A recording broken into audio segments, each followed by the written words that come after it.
I'm Joe. Nice to meet you, brother. I love watching you grow up. He's pulling down his pants. Put up your pants, my man. Touchdown! Is this the dagger? Fernando Tatis Jr., a grand slam. Iguodala. It's funny to hear a female talk about routes. Like, Pull up your pants. Take off the bra and be a man. Welcome to From the Backseat, hosted by Clark and Ethan. it's funny. And welcome to From the Backseat. Today, Clark and I are joined by a very special guest, which is Ben Pollock, who you guys might have seen in the comments. Friend of the show, friend of mine and Clark's. So welcome on, Ben. Welcome on, Ben. Glad to have you, man. Only have one mic for you, but we're gonna make it work.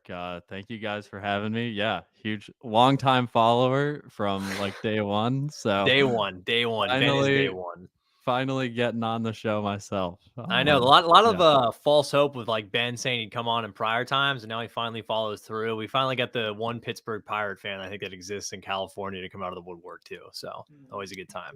You know, it's you guys just podcast at like such awkward times, like 8 p.m. on a Tuesday. I'm always so busy.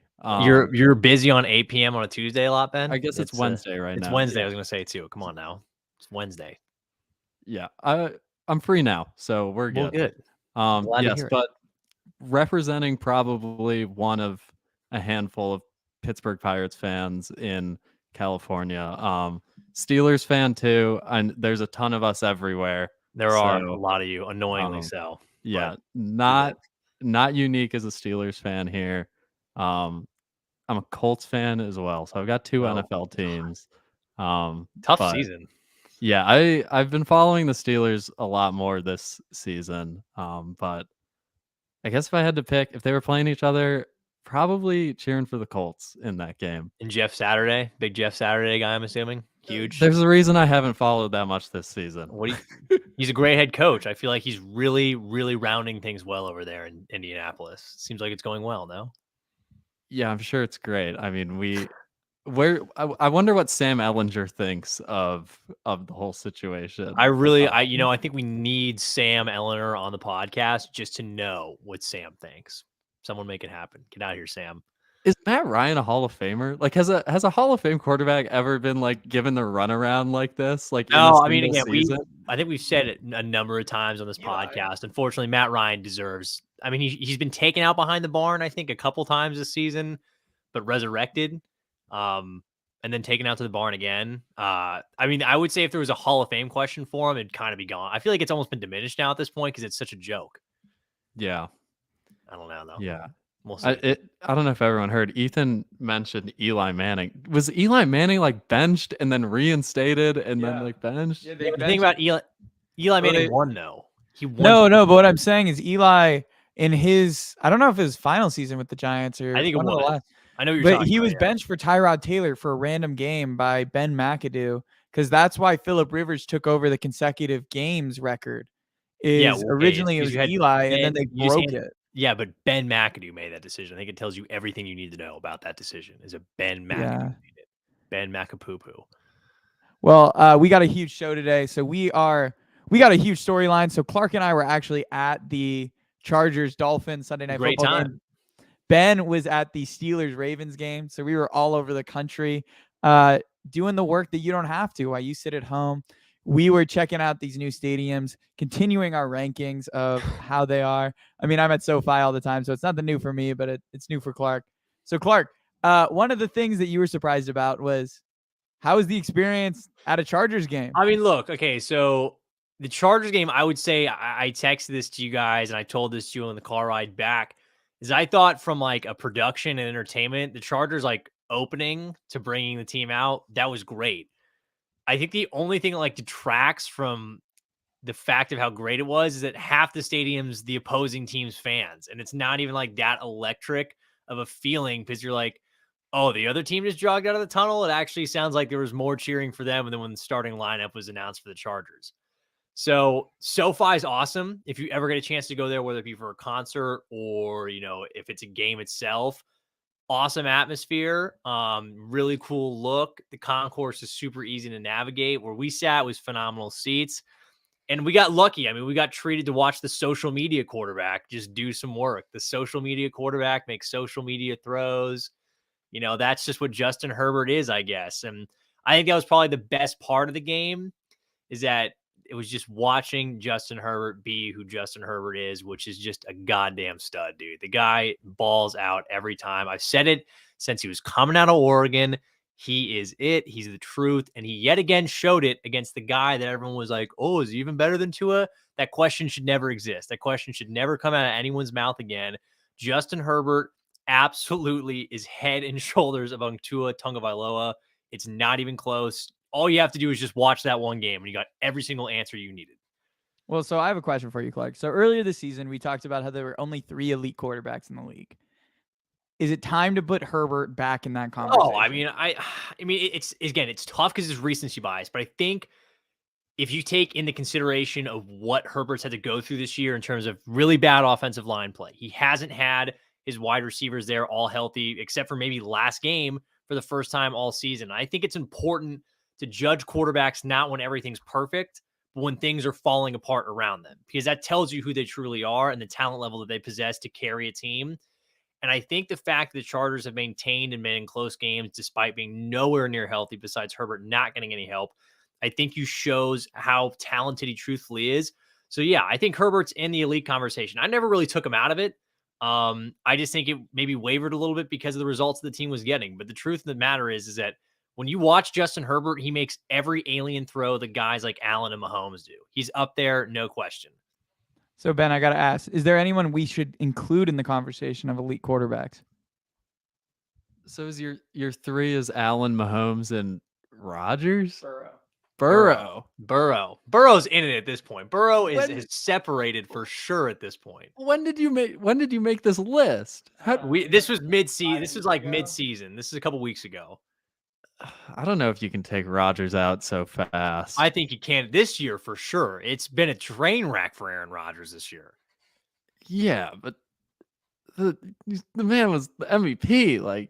I mean, I think we're taking like the scope of this season. Aaron Rodgers has not been an elite quarterback. The play has certainly taken a huge step back, really, in my eyes. If we're just talking about this season, you got to put Jalen Hurts in there then. He's just outside of it. I would put Hurts just outside of those other 4. I would put him right there in the conversation with. I put him at 5. Herbert, I would put him at 5. I'll give him 5. I would say that. Yeah. Yeah. I guess this season I'm not thinking of anyone else that is like. What about really... Tua? Tua is really, the last 2 weeks have been a really bad week for Tua. Really bad pair of bad weeks for Tua, because the Chargers defense, as we have discussed, has been much maligned. They shut him down completely.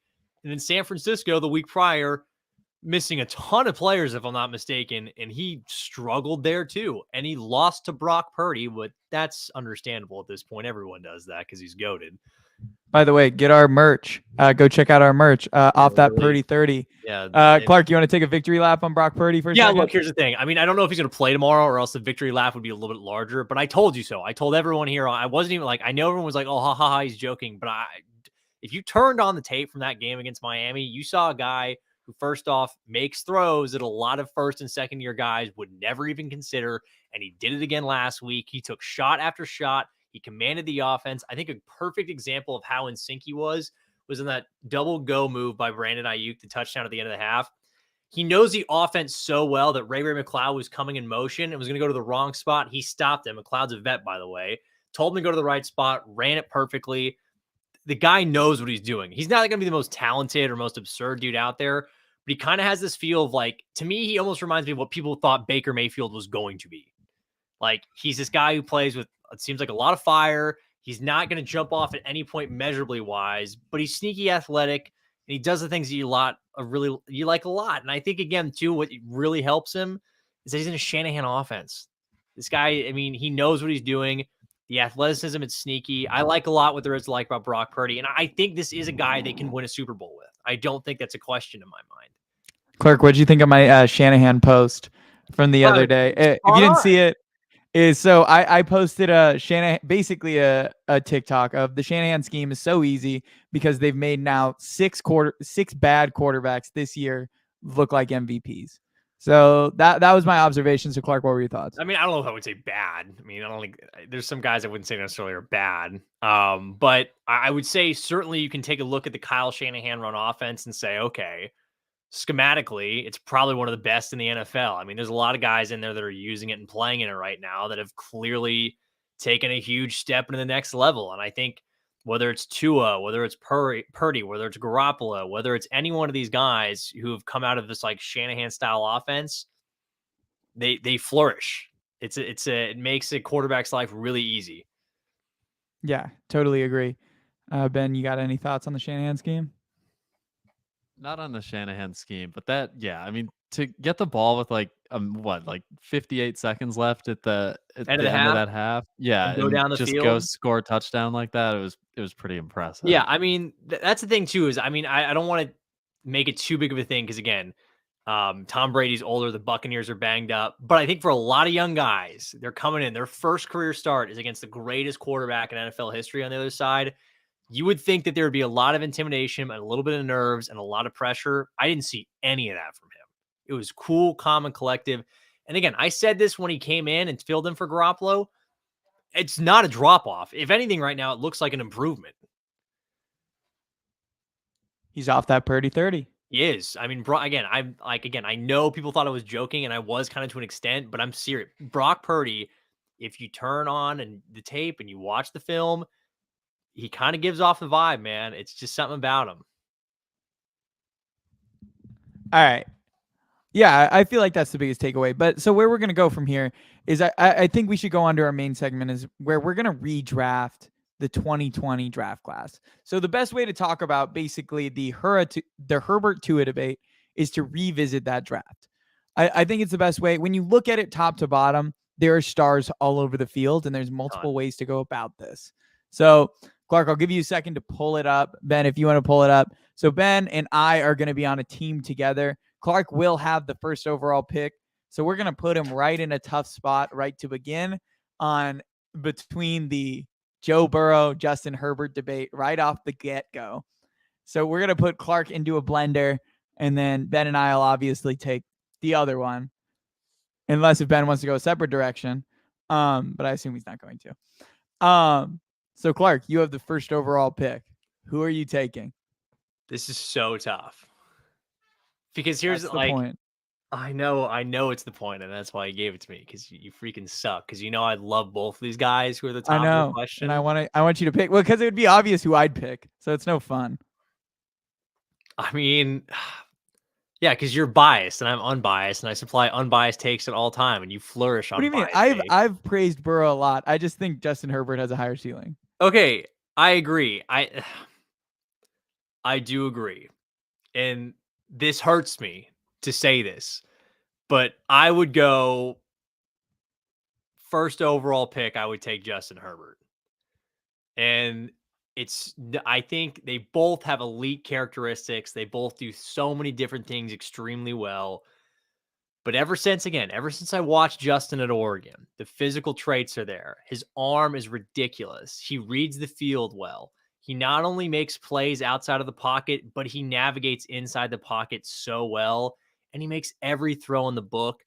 I love Joe Burrow because of other things that he brings, but I think if we're talking just from a purely like, hey, just go out there and ball kid standpoint, I got to take Justin Herbert. He has all the tools that you could want. He's the shed. He's got every tool to be a great player. That's what Justin Herbert is. I mean, both of these guys, whether you take them both, it's under Daniel Jeremiah's theory of, are they a truck or a trailer? I mean, both of these dudes are trucks. Yeah. They're bringing their team in. And we'll talk about the other quarterbacks in this class, which you can maybe consider trailers. But Ben, you want to announce our first pick in this draft? We're taking Joe Burrow, right? Yeah, I was going to say, I hope you don't say another name, Ben, or else you're not going to be invited back on, bud. Yeah, no, it's Joe Burrow. I mean, Thank you. Easy. All right, Clark, who are you taking for your second pick? Oh, my God. God. This is where it gets a little bit tough. I mean, there's not that much to talk about with Joe Burrow. Absolute winner, absolute stud, swaggiest man in all of Ohio. All right. Especially now that Baker is in LA. Yeah, Baker. Hey, Baker's doing all right for himself, though. But I guess this is where it would become difficult. This is but the I think hard I know part. the guy. I'm going to go with. I'll go with Justin Jefferson. I think Justin Jefferson would be the guy that I would take. This is a dude that, again, at the start of the draft process for the 2020 draft, I thought this dude should have been a top 15 pick. I can't believe he slid as far as he did, and I can't believe the Eagles passed on him. Imagine that offense with what they have now with Justin Jefferson. I mean, obviously, I don't know if they take Devontae Smith at that point, but still. Jefferson They also is might just, not trade for AJ Brown. yeah, I mean, there's a lot of different ways it could go. I know there's a whole butterfly effect to it, but I think Jefferson's got to be the guy. I think right now the wide receivers, in my mind, I think he's the best wide receiver in the NFL currently playing. The route tree, not a route he can't run. I think the competitiveness, his ability to high point, his ability to track, his ability to create separation. He's good with his hands. Justin Jefferson's a complete package of wide receiver. I'd have to go with him with my second pick. So I would have went with a different guy, but I respect that opinion. Ben, I assume we're on the same page about who we're taking number 2. So this is essentially the third pick in the draft. Or we're on pick 4, yeah? Yeah, so we're on pick 4. I mean, I got it. With the way he's playing this season, I would definitely take Jalen Hurts here. That's where I would go. Okay, that's fine. That's fine. It's fine. Yeah, Jalen Hurts, he's proven to be an absolute franchise quarterback. He's maybe the best, I don't know, pure runner in the league, but he obviously he's the best in the RPO system right now. He's able to throw the ball deep. He's able to rely on his receivers, and he's able to use his legs to win. Jalen Hurts is showing that he is an absolute winner who doesn't turn the ball over. And I don't know, he's the main reason the Eagles are winning right now. I mean, people want to take it away. They got a good defense. They got a good receiving core. But at the end of the day, there's plenty of good teams that have that. And their quarterback is not playing at the level that Jalen Hurts is playing right now. He would be our second pick. I get it. I mean, again, look, I think you got to go with your franchise quarterbacks where you can find them. Maybe it's just the sucker in me that liked Jefferson a little bit more, but I definitely understand the Hurts pick. He's been playing. He's got to be, for me, he's the MVP this season. I think either him or Mahomes. It's got to be one of those two guys. So great pick. I don't have any qualms, any differences on it whatsoever. So I'll be interested. You guys go with your number 3. I don't know if you guys had the same idea as me. I'll go AJ Terrell. AJ Terrell would be my pick. What do you think I was going to forget? AJ Terrell, that's who I was going to pick. Yeah, I'm sure you did. AJ Terrell, if you turn on AJ Terrell, he's the only guy that when you watch zone coverage film, it's entertaining to watch. The dude does everything perfectly. There's not anything you don't like about AJ Terrell's game. He's a true shutdown corner. I would say he's probably the best corner in the NFL. I don't really know who else you'd really stick into that debate right now. But Terrell's a beast. He's been great since he's come out of Clemson. Been a shutdown guy for Atlanta. I'm a big fan. He's who I take at number 3. All right, I'll let Ben announce our next pick because is he your favorite player? I wouldn't say he's not my favorite player in the NFL right now, but he's up there. I want to go back to Jalen Hurts 1 sec. I went to school in Alabama, and I've watched a ton of Alabama football over the last 5 years. And I'm just so proud of Jalen Hurts, man. Oh, wow. What a moment for Ben here. What a moment for Ben. Ben's getting emotional on here. His freshman year at Alabama. I mean, they went to the championship, whatever. But I swear to God, every other play, he would roll out. And then instead of throwing the ball away, he would just step out of bounds 3 yards behind the line of scrimmage. And to see his development as a player since that freshman season has been pretty awesome to watch. So I might cry, honestly. Yeah, it's been awesome. It seems like a little bit of emotions coming out of Ben here right now. This is obviously that came from somewhere very deep in your heart. A very nice connection that you and Jalen have. Hopefully, maybe you guys have a catch someday. Who knows? That'd be nice. I mean, to have Tua come in and throw that championship-winning touchdown. I know. A lot of people forget that. And recover from that moment on a national stage is pretty sick. No, I agree. I think the one thing I'll say for Hurts, I've maintained this since this offseason, is that if you look at Jalen Hurts' progression, you're spot on. Every single year, no matter where he's gone, no matter where he's played, he's gotten better. And that's held up this season too. Whether it's been Alabama first year, second year, then to Oklahoma, then his first year in Philly, second year in Philly. This is a guy that's really taken over the scene no matter where he's been at. So he's a baller. There's no question. Yeah, and he squats 650 pounds, and I cannot remember him being injured in his career. So not going to jinx it, but knock on some wood, Ben. Jesus Christ. Yeah, huge trait in my book. Okay, yes. So I have one other guy, Ben. So I'm between two people. Should we go here or should we go there? Should we go him or him? I think Jonathan Taylor. All right, so we're gonna take Jonathan Taylor with our third pick. We're gonna go with the Colts. Taylor, okay. We're gonna go with the AFC Offensive Player of the Year last year. He's had kind of a down year, but he's still a sensational runner. He has a rare package of the speed and just absolute power. Yes, his offensive line has been worse, but the whole team has been worse in general. Their quarterback situation is in the worst space it's been in this entire year. And actually, since Jeff Saturday has came back, he's looked like the player he was last year. Jonathan Taylor is still an absolute amazing player in the league. Anything you want to say about Jonathan Taylor? Yeah, I mean, I just hope he gets back to what he was doing last year. I mean, coming into this season, it was probably him or Derrick Henry as the number one running back in the NFL. So I'm pretty comfortable taking him here. All right. I like the pick. I don't mind it. All right, where are you going number 4? All right. Where am I going at number 4? A lot of people in the last video they just posted on TikTok were saying, where's the offensive line? Where's the offensive line? Where's the offensive line? You mean just David? Just that one guy. By everyone, I mean one person asked, where's the offensive line? Lol, question mark. Well, don't worry. We hear Which your one comment. are you going with? I'm going with Tristan Wirfs. I will take okay. Tristan Wirfs with my next pick. Look, I think there's something to be said for a guy that is an absolute stud along the offensive line, solidifies everything you do in the run game, protects the blind side of the quarterback. Wirfs has been a stud since he's come to the NFL. Really like him in Tampa Bay. Ashamed to see him get hurt. I'm about to sneeze. Oh, God. I powered through, though. I would take Tristan Wirfs. Great player, great blindside blocker. Been huge for Tampa Bay. Love him. That's my pick. Yeah, great pick. I feel like I'm getting a steal here in the 4th round. I thought about taking him last round, but Ben wanted to go Jonathan Taylor. We're going to take your least favorite player, maybe your most hated player in the league. I've defended this guy a lot. I said he's a top 25 player, and I stand by it because he's been amazing this year. I'm taking Trevon Diggs. Trevon Diggs is an absolute ball magnet.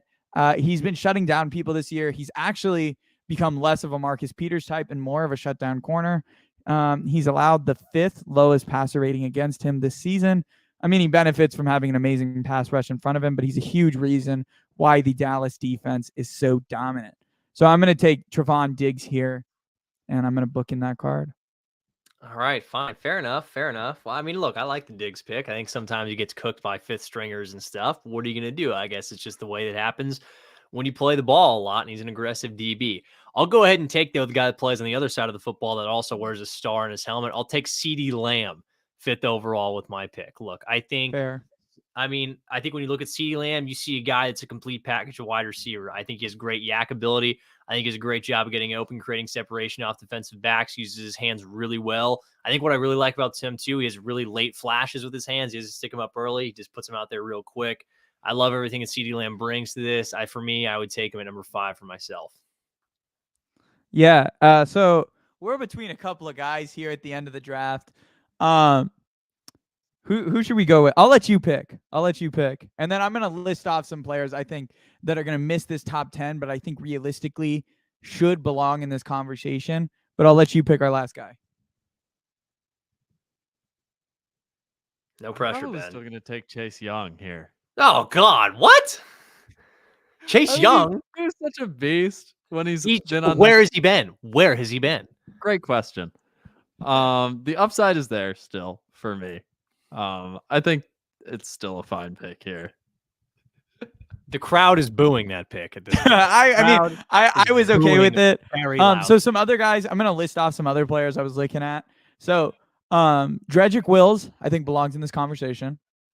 Mekhi Becton. Mekhi Becton's a backup now. He's not even a starter. I thought it was because he was injured. No, they just straight benched him. Oh, nice. Shout out. He's been really bad. Another guy, Andrew Thomas, has been really good for the Giants. That's another QB you could go with. Derek Brown's been really, really good for the Panthers. T. Higgins. Yeah, really good. T. Higgins has been super productive. Yeah. You could go with Michael Pittman, DeAndre Swift.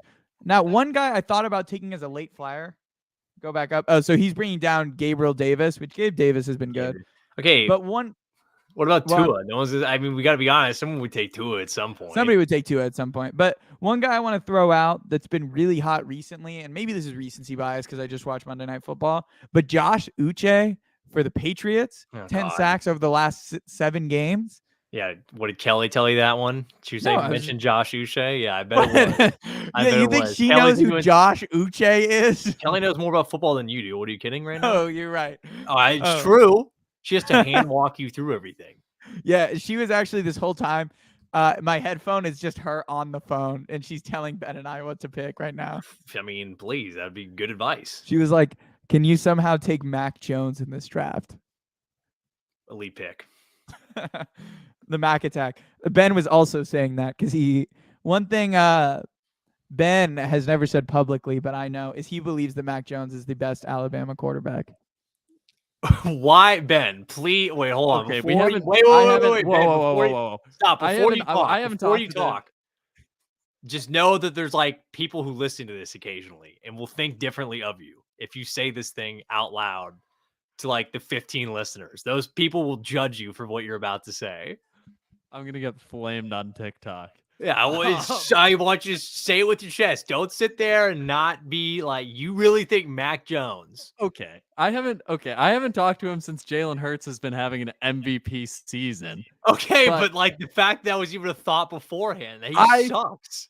I thought that Mac Jones was going to be the 3rd overall pick in his draft. Oh my God. I thought it was what? gonna be Clemson guy. What the heck's his name? Trevor Lawrence. Yeah, Trevor Lawrence, then Zach Wilson, then Mac Jones. You thought San Francisco traded up for Mac Jones? Well, before the draft, I'm talking about, not day of when they traded for him. Mac Jones at Alabama, he threw a beautiful ball. I don't know how you can argue Oh with the my stats God. that he put up, you dude. see, that's like the same shit. People were like, oh, AJ McCarron throws a great deep ball. He stinks. I thought Mac Jones was going to be really good. Did He you also think also had a pretty good rookie year. I don't know what's gone wrong this year. Well, part of the reason what's gone wrong is he has a defensive coordinator calling his plays. I don't think that helps.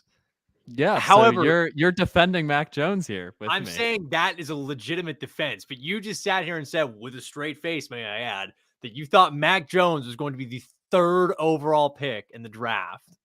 Yes, Why? There was nothing to support because he's a that. quarterback. It's Okay. quarterback inflation. I thought he was the 3rd best quarterback in his draft class. Drafting Mac Jones 3rd overall would be like going to Disneyland and then only riding like Peter Pan the entire time. Or like Mr. Toad's Great Escape. That's what it would be like. Like you're at this grand amusement park and you've decided to pick the most boring option you could possibly go with. Well- and strictly go with that.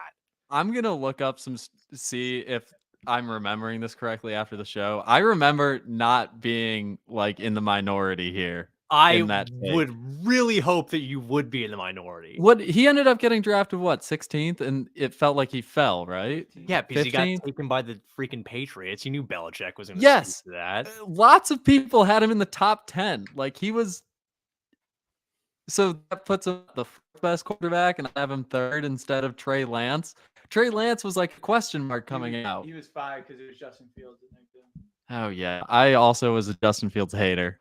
Oh, it's starting to add up, Ben. It's starting to add up. This is ridiculous. I'm Alabama bias. Clearly. I mean, we bring you on the podcast and you say you're a Justin Fields hater and a Mac Jones truther, essentially.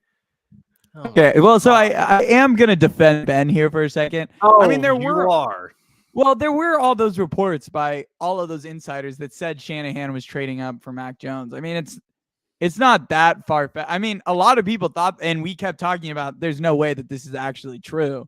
I mean, Ben actually believed it was real and would have done it, but I was not in that. But there were plenty of insiders who were reporting that's what Shanahan was doing. Well, Clark Farenthold, the Coronado Eagle and Journal, was not reporting that, so it was clearly never true. It was clearly never true.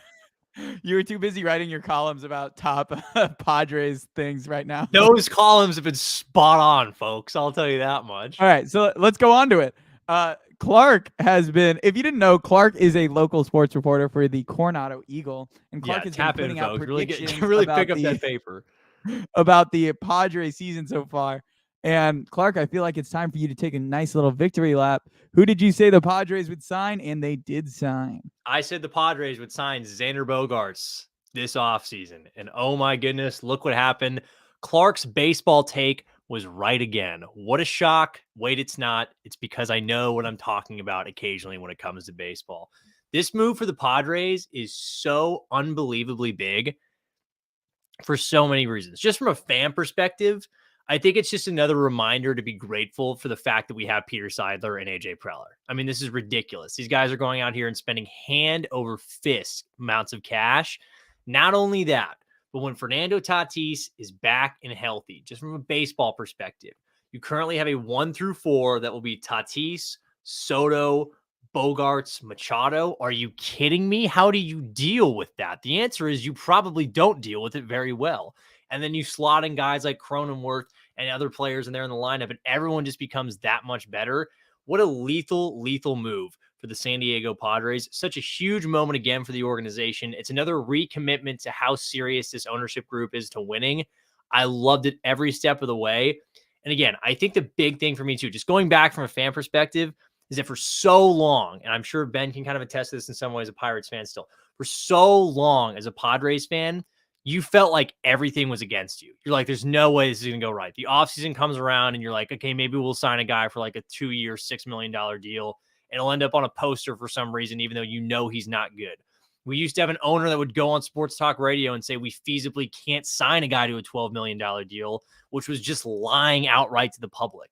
So for me, as a guy who's grown up in the team that's been deemed a small market, to see them in a top 5 payroll, dishing out these $300 million contracts, it's so refreshing, but it's something I want so many other baseball fans to experience, because teams like Oakland, teams like Pittsburgh, teams like Tampa Bay, your owners can do it. They just choose to lie to you and say that they can't. Every owner in Major League Baseball can spend money. It's the biggest lie ever told, that they told you that they can't. They 100% can. They just choose not to. And I feel terrible for them, because now experiencing an ownership group that cares, you see how nice it is to be that way. So yeah, it's pretty good. Great. Xander Bogaerts. Love it. Huge deal for the Padres. Yeah, I'm so jealous. I I'm mean, very jealous. Ben Cherington has not given out a multi-year contract to a Major League Baseball player in his time as the Pittsburgh Pirates GM. I'm pretty sure. I mean, they gave Carlos Santana a contract. 1 year. That's true. Only 1 year, not a multi-year deal. I mean, yeah, but that's the thing I don't understand is like last offseason, I believe it was like the A's and the Guardians were like spending less than $10 million or something like that combined on free agents this last offseason. It's like, how is that even feasible? Like for Cleveland, at least they have a great developmental team like Tampa Bay, so they can play with it. But for Oakland, it's just like, it's just sitting there and saying, we don't care. Like, you as fans, I'm sorry, we don't care about you. Like, it's just is what it is. And it's wrong. It's fundamentally, to me, as somebody who watches sports, it's like, it's wrong. If you are that owner, like, how can you just do that to people? Rays spent some money this offseason, didn't they? Yeah. Who do they spend money on? It was a starting pitcher, right? It wasn't like huge money, but it was at least like an improvement. It was like 3 years, 36 or something. In I that do remember range, there was like maybe. some sort of rumor that like, oh, the Rays have checked in on Jacob deGrom. And I was like, they probably sent a text and they're like, well, he wants more than $12 million. They're like, we're good. Thank you, though. So, or they thought maybe they could get him on like that Carlos Correa type. Like what the one Twins we can signed opt him. out after every year or something like that. Yeah, something like that. Just I a don't know. completely ridiculous idea for a guy like deGrom. Yeah. How so 5 shortstops in the starting. Well, lineup I mean, that's the joke everyone Padres. makes. So I think the way that it'll work out is I think obviously the guy that goes to the outfield is Tatis. I mean, he played out there already. I imagine you stick him in left field. Soto's already comfortable out in right. And by comfortable, I mean he kind of stands out there. He's a very bad defender, but you won't move him from right field. That's where he's been his whole career. Tatis goes to left. I think you, in this scenario, at least right now, you have Bogarts play short. You have Kim play second. You have Machado at third. You play Cronenworth at first. In my ideal mind, you sign back Will Myers and you maybe make a signing for a guy like Seth Brown, so you continue to be able to platoon at first base. And that way you have the lefty-righty with Cronenworth, who's already an everyday guy, but if he needs time off or if you want him to play at the second or if you want to trade Kim, it all lets those possibilities reign true. But I think the guy that goes to the outfield, like I said, is Tatis to left. You put Bogarts at short, you put Kim at second, you put Machado at first, and you make sure everyone's happy and you go win some ball games. Yeah. I mean, I totally agree with that. But let's talk about some of these contracts. So he talked about the Padres with the shortstop issue. Let's talk about these contracts that have been given out to shortstops till they're 40 years old. So we just had, obviously, Xander Bogaerts. His contract goes till he's 41. Trey Turner's contract goes till he's 41. And the newest one, Carlos Correa, goes till he's 41. Carlos Correa yesterday signed a 13-year, $350 million deal. So, Clark, let's go through and rank all of these. You know what? Let's do a start bench cut on it. Start the guys who I want till they're 41. Yeah. Which of those guys do you want till you're 41? Or like, which one do you think is the worst contract? So let's do, we got, who did I say? Trey Turner, Xander Bogaerts, and then Carlos Correa. Yeah, that's a good question. This is kind of tough. So I'm cutting Trey Turner. I will tell you that right now. Jump? Right off the jump. I will cut Trey Turner. I'm a firm believer that I do not think Trey Turner is going to age well. I think so much of his game is devoted to his lower half, his legs, his speed. That will deteriorate by around the age 34, 35, which is not too far away from him. But again, if you're Philly, if you win a championship during that time, you're very happy. You don't really care about it. But I think Trey's projectability is the worst of the three because of how much he is dependent on his speed and his lower half. I see that going at some point, and I feel like the power is really going to take a decline in Philadelphia for him. So he's my cut. I think the bench for me would be Bogaerts. I really like Xander Bogaerts. I think offensively, he probably projects the best out of all of them later on down the line. His barrel stays through the zone the longest, I think, of any of these guys. But I do think he's probably someone who just over time, his body will break down a little bit more. I still think he'll get good years out of him around 36, 37 years old, but I think the defense will be all but gone. He's probably a guy you have to regulate to DH, and that'll be that. And the guy that I'm going to start is Correa. I think when you look at Carlos Correa, he's a guy who great defensively, great offensively, super strong no matter what, great offensive player.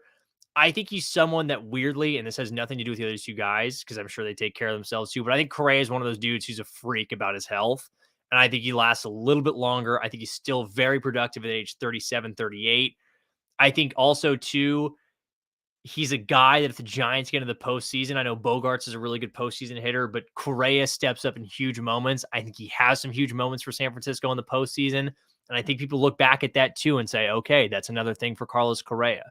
So I think he's the guy that I would start at the three. Again, I bench Xander because I think Xander's offense projects extremely well, but I think at the age 36, 37 year, that's all you're going to get from him. The defense is going to be completely gone. And Trey Turner I cut because I just don't think he pans out well. When you have a guy who's so reliant on his speed and legs, it's a bad recipe for a long-term contract in my mind. So Ben, what would you do in this start bench cut scenario? Yeah, speak facts, Ben. I would probably do the exact same thing. Thank you. I feel like that is a pretty good represent of what I would do as well. You know, Bogaerts, did he play third base some in the beginning of his career too in Boston? I think he moved around a little bit. I think I know they talked about he might be open to playing second base, but I think truthfully he's been a shortstop most way through and through. But I think he has played some of the corner infield spot too. Yeah. I like Bogaerts as a eventual third base replacement of Manny Machado as we get into the later years of that contract, right? Like, I don't know. I don't think Machado's going to go anywhere. I don't think the Padres can let Machado go anywhere. I think he's going to opt out, but I don't think they're going to let him walk. Not that he goes anywhere, but he's older. Yeah, I think they're the same age. Oh gosh, yeah. Maybe I'm just thinking that because Machado signed that contract earlier. Yeah, because he signed it when he was like 26 or something like that, 27 maybe. Like That's him right. And Harper the same age. I think they're both like 30, 31, which I think Bogaerts already is himself. Yeah, he's 30. Yeah. Oh, it just feels like Machado's been in the league for. Well, it just feels like he's been around for forever because you've heard so much about him. Like, I think that's a good point. I think people oftentimes think Machado's older because you've seen him since he's like 19. Yeah. Like, I'm sure the same way it'll feel like with Tatis at some point or some of the other guys. Like, you've been in the league for 15 years and you're only like 30. What the heck? You know? Mm-hmm. I don't know. No. Yeah. Turner firmly, I think, third for the same reasons. I mean, watching him play, he's so much fun to watch just because he's great so to watch. fast. He's so fast. But yeah, as that as he gets older, I don't know if I see that. I also don't know if I see him. It seems like these guys kind of like get in their older stage, and if they're going to still be successful, they get kind of like that dad strength and they play DH or first base. I don't kind see of at that the with end. Trey. I do not see that at all with Trey Turner. No, but I completely, that's the thing that just scares me about the contract with Turner. It's like, again, this is a dude who's so much of his game revolves around his speed and what he can do on the bases. I mean, he has power, but he's not a guy who it's like, okay, you can't play defense anymore, stick you at DH like you said and hit 30 home runs for us. That's not his game. That's not what he's going to be. At some point, those balls he hits in the gap or that are in between, those aren't going to be doubles anymore. They just turn into singles because he's not fast enough. yeah, but I see it. and I feel like kind of the opposite for Carlos Correa. Oh, I yeah, I think feel that- the same. yeah. Like Correa and Bogarts, I'm like, okay, you guys might suck playing defense at some point, but I could still see a heftier Correa or Bogarts going up there and being like, yeah, I'll still mash 30 for you. Don't worry about it. Yeah. What do you think though about these contracts? Just like regardless of who the player is, like say they're bad in the last 4 years of those, do you think that they're going to be like huge hindrances or do you think this is like the way the league is going? I think you're seeing more of, I mean, the way it's going is always tough to say because the league, I feel like so much often changes. But I feel like a lot of these teams, like Philadelphia making this move, the Padres making this move, the Giants making this move. These are teams that are like, you know what? We want to win right now. I don't care about the last 3 years. We'll deal with that when that comes. I feel like just the way that they're looking at it is that we want to win right now. We'll deal with the consequences of the thing. And the guy's 37 years old. We'll figure that out when that day comes. But for right now, the focus is on winning. I think that's the way that they're approaching it. And I think it's I don't mind that approach at all. If I'm a fan, that's what I want. Like, deal with the money when the day comes. But for right now, play with it. Yeah, I feel the same way. I also think with like the CBA is only like it's going to come up again within the next few years as well too. So I think that just player salaries are going to inflate so much. They're going to continue to go up and up. I mean, I don't know. I don't know who the next guy I'm trying to think would be like up for just some sort of massive deal. I mean, I'll be interested when a guy like Soto, JR, right? like, well, Soto's will be really big. Soto's will be huge. But I'm talking like in 5 years, like when Julio Rodriguez comes up in Seattle. He already signed. What? He already signed. He Oh, already you signed a did? 13-year deal. Yeah, he got paid $450 million. Julio Rodriguez did?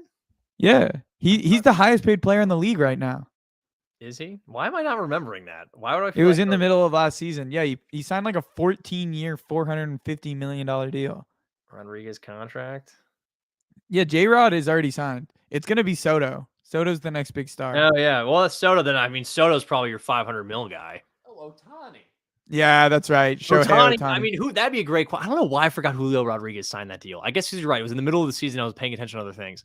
But it was right around the trade deadline. But yeah, Shohei Ohtani. That's going who to do be you think gets paid more, Ohtani or Soto? Ohtani.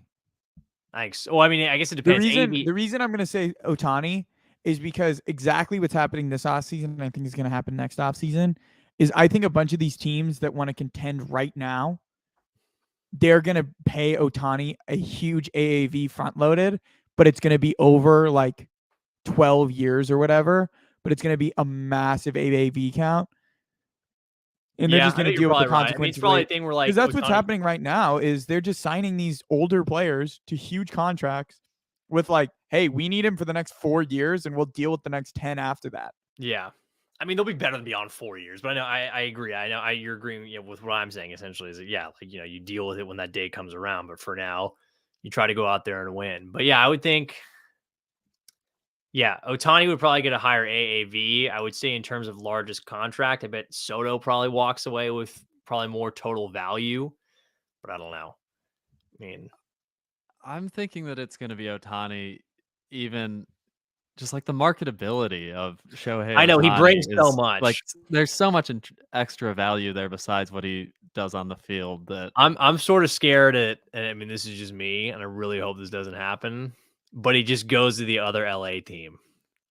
Oh, they're totally gearing up to sign him right now. I feel like that's part of I mean, I know they're probably easing off the luxury tax this offseason, but I feel like they know. I feel so I just feel like they're going to end up with Shohei, and it's just going to kill me. I mean, it just makes too much sense, to be completely honest. He doesn't have to move. They can pay him the money. They have a DH in the NL. He can compete on a team right now, and he knows he's going to make the playoffs. I mean, to tell you the truth, it's almost the perfect match. The only team I could it's see maybe making a swoop, and they won't do it because Brian Cashman sucks, is the Yankees. I have one more. Hold on, wait a minute. One more. The Colorado Rockies, of course. No. The Arizona Diamondbacks. No, I mean, I'm trying to think who would be the one other team. Mets was not mine because they're so high over the luxury tax. Let me think. Wait, but give me a second. Give me 1 second. It's not a team that signs big contracts. It's just because this was the other team that he was thinking about when he originally signed with the Angels. Oh, it's not gonna be the Padres. No, it's not. It's not the Padres. Well, he was thinking about playing with the Padres. No, I was thinking about the Seattle Mariners. I mean, Seattle's gonna be my next guess because I know there is such a connection between Japan and the city of Seattle because of Ichiro Suzuki back in the day. But that was the other team that he was thinking about. It was between the Padres, the Mariners, and the Angels. And so the Padres are basically out at this point. Because I mean, the Padres, I guess, could make a move at it, but signing Bogarts this offseason, plus they got to re-sign Machado. They got the contract of Tatis, and they're probably going to try to get back Soto. They are probably going to try to. Oh God, I don't even know what that's. It doesn't really make sense for them to go. The only way that they do it is if they decide we're going to let Soto walk and Machado walk. I don't think that's happen. There's no way. I think again. I don't think they would do that. No. That's what I'm saying is I think that's the only way they could make it happen is if they did those two things, which I don't think they would do. Yeah. So my pick. I mean, my pick is the Dodgers. I think the Dodgers just makes the most sense. I think the Dodgers are too. I mean, if there were betting odds on it right now, I would slam it because that or he stays in Anaheim. You never know. You know what it feels like? It feels a lot like. Do you remember when LeBron was talking about leaving Cleveland that offseason? Yeah, and everyone was like, "It's just gonna be LA. It's just gonna be LA," and all the smoke was LA, and people want to be like, "No, maybe he'll go back to South Beach. Maybe he'll go. Maybe he'll go to Utah. Phoenix. Maybe he'll go to Denver." Yeah, they were just throwing out names, but it was always the Lakers the whole time. Yeah, that's what this feels like. I kind of feel the same way. I actually wouldn't be surprised if the Dodgers make a package to get him at the deadline. I don't know who they would. I mean, they obviously have the guys to give it up, but I don't know. We'll see. Shohei's definitely gonna be on the move this offseason, though. This coming offseason, it'll be fun. The Dodgers situation is a little interesting too, though. I think they're trying to stay under the luxury tax this year because they'll get that 3rd-year penalty, right? But if Trevor Bauer gets reinstated, they're over. Fuck that guy. Well, yeah, of course, but he's appealed, and the decision is supposedly going to come within the next month. I mean, I don't think that he'll be reinstated, but I mean, the thing is, okay, say that he is. The Dodgers can't be like, well, let's just let him play. There's no team that lets him play. Well, that's not the issue. The issue is if he gets reinstated, that the Dodgers he has to get the Dodgers owe him $60 million immediately. That's why they really haven't made any moves because they're basically on the hook for $60 million based on. I know there's been the rumors about like Dansby Swanson, but I feel like Dansby Swanson is going to sign in Chicago. Yeah, I think the Cubs, now that they've missed out on the first 3, are going to probably overpay for Dansby Swanson here. Yeah, it'll also make sense too because he just got married to Mallory Pugh, who plays for the U.S. Women's National Team. She's plays for the Chicago Red Stars. They could be in the same city. Yeah, that makes too much sense. Chicago makes a lot of sense. Chicago, I don't understand their plan at all. That's a franchise that I'm like, okay, you're signing these people occasionally, and it doesn't really make sense of the plan. It's like it borders along like the line of the Rockies. Like the Rockies signing Chris Bryant last year was just like, why? And so I don't know. The Cubs to me are at a weird organizational directional point right now. They have a lot of money, but I think they have no idea what to do with it, and they sign all the wrong guys. Like Swanson, I feel like whoever signs Swanson, and again, I like Dansby Swanson. I think he's a cool guy to an extent that like it'll just be a mistake. He's not that good.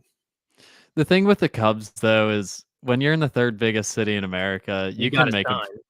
Well, you have to sign these guys, and you can get away with making terrible contracts. Oh, like yeah, because you can just replenish the money. Like the Cubs are never going to be at a spot where like, oh, we don't have the financial wherewithal to be able to do something. They're always going to have the ability to do it. Yeah, I mean they don't make any sense. They just gave Jameson Taillon like 4 years, $68 million. Like, for why? Is he their number one starter right now? Like, I mean, they have Stroman too. I mean, I guess it's a decent rotation. I guess the NL Central is not very good either. I mean, yeah, the Cardinals Cardinals are so underwhelming to me. They're so underwhelming. The Brewers, it's just respectfully the NL Central. It's just all these teams, who is a little bit less than mid than the others. Cardinals just had 2 MVP finalists still on their team. Okay, congratulations to them. They got bounced in the first round. Sure. Okay, what do they're you gonna mean, win. sure? They've got to be Sure. they're the heavy off, favorites in the NL Central. They just signed Wilson Contreras too. Oh God, they got Wilson Contreras. Okay, well they had a black hole on offense in Yadier Molina. So yeah. Wait, are you talking about Yadier Molina, the undisputed first ballot Hall of Famer bozo? That guy. They did fill the black hole of offense that he was back there. That's a good point. I think they're better with Wilson Contreras this Well, season. clearly, they don't have a complete offensive liability playing at catcher anymore for them. But this is still a team that's going to go into the year with Mike Michaelis and Adam Wainwright, and you're going to tell me that team's going to do anything in the playoffs? Those guys suck. Who else is there? I mean, I don't even know. How would you feel what if they sign Rodon?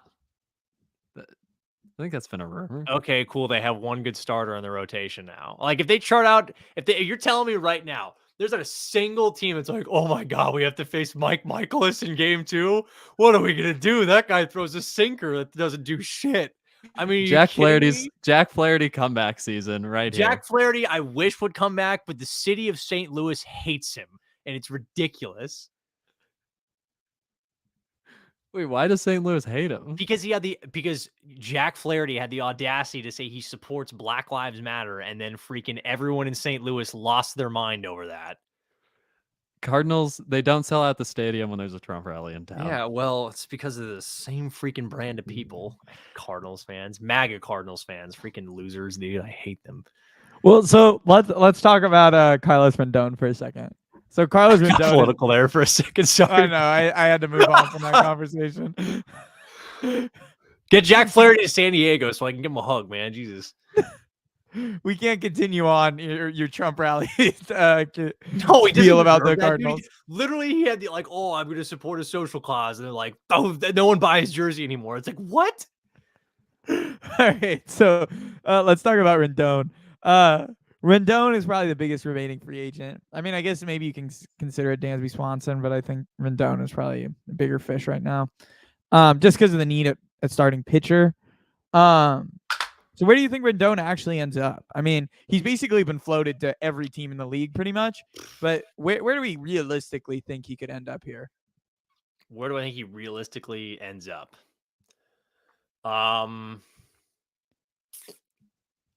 It's tough. I think he's it's tough because he's got that qualifying offer, and obviously you have to take on anything that comes on with that in terms of extra added. However, I will say New York. I will say he will end up a Yankee. That is my guess right now. Oh, I thought you were about to say a Met, and I'm like, there is no way. No. He's not going to end up being a Met. I would say it's going to be a Yankee. He'll go to the other side of town. I would say he's going to end up being a New York Yankee. I have one guess, and call me a dark horse. There's been no rumors of this, but Cincinnati Reds. I knew you were going to say it. I was going to say the Cleveland Guardians. Not that far off. Why would the Cleveland Guardians do it? No. Why would the Cleveland Guardians don't sign people? They signed Josh Bell. I know, that's what I'm saying. They never would. They would never do it, but it would kind of make sense from a fit standpoint. It would really complete their rotation if they really were serious contenders on where they would have an elite playoff contending. That would be really tough to go up against if you had to play the Guardians in 4 games if they added Rendon to their starting lineup. I mean, again, another one that we could talk about is, I guess they're linked to every free agent. I just mentioned them, but the Mets. I mean, the Mets are so far over the luxury tax right now. Their salary cap is like $350 million. But they seem to be signing about everyone and anything that moves. Steve Cohen has no limits on what he will spend money on. Also, the moves make no sense. The players they're getting are not that good. But that's a whole different thing. I don't feel like this changes anything, to be quite honest, with the Mets, but whatever. You have any thoughts? Yeah. I mean, yeah. Go for it, Ben. In terms of a fit, this might be crazy. What do you think about the Detroit Tigers? Oh my God. Listen, they went out and signed Javi Baez last season. They Are they did. trying to build something? If you're trying to build something, you add a good starter into your system. Like, it's just a I thought. agree, but the problem is I think the Tigers did that stuff last offseason, and now they've recognized that, oh my God, that was so stupid because Javier Baez is terrible, unfortunately. And I don't think they're going to go out there and make another mistake with Rodon. However, I do see the thinking of a team that just likes to throw cash at a problem. So I could kind of see it. I feel like New York's got to be the answer, though. It's got to be the Yankees. Wait, I have another team that just throws cash at things that would kind of make sense, and they do this all the time. The Angels. No. The Angels just throw cash at random starting pitchers, put them on there, and then they suck immediately. Okay, yes, they've done that with CJ Wilson, that freaking bozo. But I mean, speaking of Angels, Noah Syndergaard is a Dodger. Yes, he is a Dodger. I don't think Noah Syndergaard might be unfixable. The arm is pretty cooked.